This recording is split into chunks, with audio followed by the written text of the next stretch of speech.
હાલો હાથ પડતા પડતા ફોજ મારવાનું શરૂ કરી દીધું છે ને આ સાવી દેખાડે છે કે હાલો એ કે આપણે બહાર જવાનું છે. અરે સાવી લઈને થઈ ગયા રેડી ને નીકળી ગયા ગાડીમાં. અરે મારા કાકાની ઘેરે જવાનું હતું ને પછી આવી ગયા ટાટા બાય બાય કરીને મારા કાકાની ઘેરે આવી ગયા ને હેમાંશુભાઈ તો સોડા પીવા મળ્યા. પછી મારા કાકાનો છોકરો સોડા લઈ આવ્યો હતો. નિવ્યાનજીને તો આખો ગ્લાસ ભરી દીધો. અરે એનથી ખૂટતી નથી. પછી મને આખો ગ્લાસ ભરી દીધો. માથી ખૂટતી નથી. પછી છે ને નીકળી ગયા ગાડી લઈને. પછી તો આવી ગયા પેટ્રોલ પંપે. અરે ગાડીને ભૂખ લાગી હતી એને પેટ્રોલ આપણે જોઈએ એમ એને જોઈ પેટ્રોલ પુરાઈ દીધું.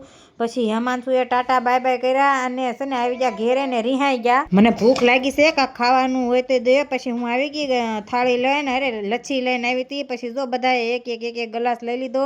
એને તો લેવામાં બહુ વાર લગાડી કે મમ્મી હું કયા ગ્લાસ લઉં. અરે જોઈ જોઈને લેતા હતા. ઉનાળો આવી ગયો એટલે લસ્સી પીવાની મજા આવે. પછી બધાએ એક ગ્લાસ લઈ લીધો. હેમાંશુના પપ્પાએ લઈ લીધો. અરે પછી મેં તો પીવાનું શરૂ કરી દીધું. મને તો લસ્સી બહુ ભાવે ઉનાળામાં વધારે. આ લચ્છી પીવાની મજા આવે. અરે પછી મને તો લચ્છી તો બહુ જ ભાવે. પછી હેમાંશુ આવ્યો મમ્મી લચ્છી બહુ જ ભાવે. એ તો મસ્ત મજાના તો નિવ્યાંશી આખો ગ્લાસ ભરી લીધો છે. એની લચ્છી બહુ ભાવે. તો વિડીયો ગમે તો લાઈક કરજો, શેર કરજો, સબસ્ક્રાઈબ કરવાનું ભૂલતા નહીં.